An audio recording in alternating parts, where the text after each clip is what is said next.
How American Chinatowns emerged amid 19th century racism. Facing economic threats and violence, early Chinese immigrants banded together and created communities to survive and thrive. America's Chinatowns are often thought of as tourist destinations, whether it's to shop for good deals or to enjoy traditional Asian cuisine. But, while these communities were forged from a shared culture, their origins trace back to a dark time when Chinese immigrants were seeking protection in numbers as outsiders in the United States. In search of Gold Mountain. When gold was discovered in California in 1848, the Chinese, particularly from the Guangdong province's Pearl River Delta, started to immigrate en masse, lured by the image of a Gamsan, or Gold Mountain, waiting for them in America. But instead of finding quick fortunes, the immigrants, who were mostly married men who had left their spouses behind, faced a tough reality. Life in the gold mines was harsh, made harsher by white Americans' attempts to edge the Chinese out. We know from the historical records that there was tremendous anti-Chinese hostility, says Vivian Louis, director of Hunter College's Asian American Studies Program and Center. For example, in 1850, the California legislature passed a foreign miners tax targeting Chinese immigrants that required workers who were not U.S. citizens to pay tax every month for the right to mine. Louis adds that guidebooks of the era included advice to Chinese men on how to deal with violence. As gold supplies waned, the immigrants moved on to other businesses, like working on the Transcontinental Railroad, but they were often tasked with more dangerous jobs and lower wages.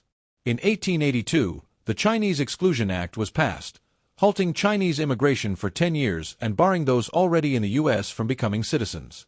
They had no other place to go in a very hostile country at that time, says James S. Lai of Santa Clara University's Ethnic Studies Department.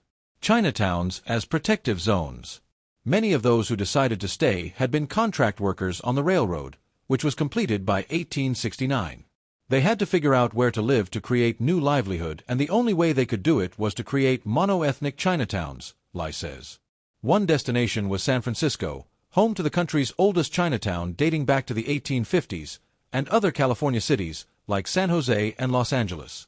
Chinatowns also started forming in places like New York City, Seattle, Boston, and Washington, D.C., often in the inner-city areas where land wasn't ideal. As they were pushed out of more coveted labor markets, like agriculture, mining, transportation, and manufacturing, Chinese immigrants took on jobs in restaurants and laundromats. Some were able to thrive as small business owners, while others focused on finding jobs as workers to send money back home to China. Lai notes that by about 1870, there were about 300 laundromats in San Francisco, employing nearly 3,000 employees. Violence peaks during Yellow Peril era. Despite the protections offered by Chinatowns, immigrants faced intensifying discrimination during the period known as the Yellow Peril in the late 1800s. Sometimes this took the form of official policies.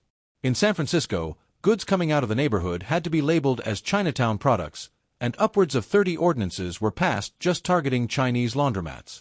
One ordinance in the 1880s required every laundry business to obtain a permit from the Board of Supervisors, yet Chinese shop owners were regularly refused permits. Eventually, the Supreme Court struck it down, citing the discriminatory effects of the law. Beyond policies, violence broke out against Chinatown residents around the country.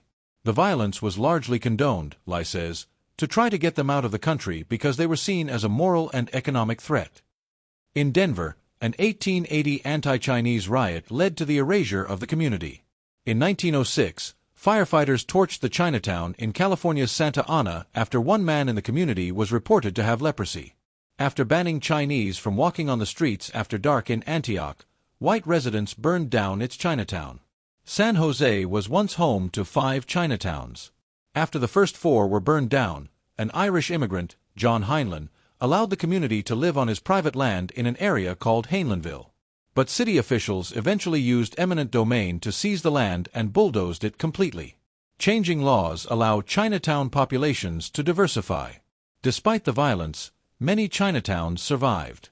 And when the Exclusion Act was repealed in 1943, followed by the War Brides Act in 1945, the communities that had been dominated by men started to shift. This allowed the wives of Chinese American veterans to come into the United States, Louis says. So you see that the gender balance begins to even out, and begin to see the development of families in these Chinatowns, and that's so key. By the time the Immigration and Naturalization Act of 1965 was enacted, Chinatowns had transformed into multi-generational communities. Poor housing and social services in the Chinatowns eventually spurred Chinese-American families to move to the suburbs, most notably to California's Monterey Park, which became a major suburban Asian enclave. In San Francisco, more Chinatowns sprung up, including ones in the Sunset and Richmond districts. By the 2020s, following a spate of anti-Asian incidents during the COVID-19 pandemic, cities started to reckon with their histories. In 2021, Antioch, California offered an official apology for the destruction of its Chinatown in 1876 and designated the site as a historic district.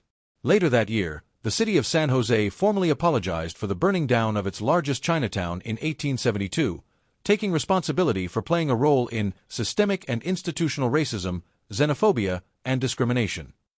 In 2022, Santa Ana apologized for the 1906 torching of its Chinatown, and Denver removed an anti-Chinese plaque that had marked the 1880 destruction of its Chinatown.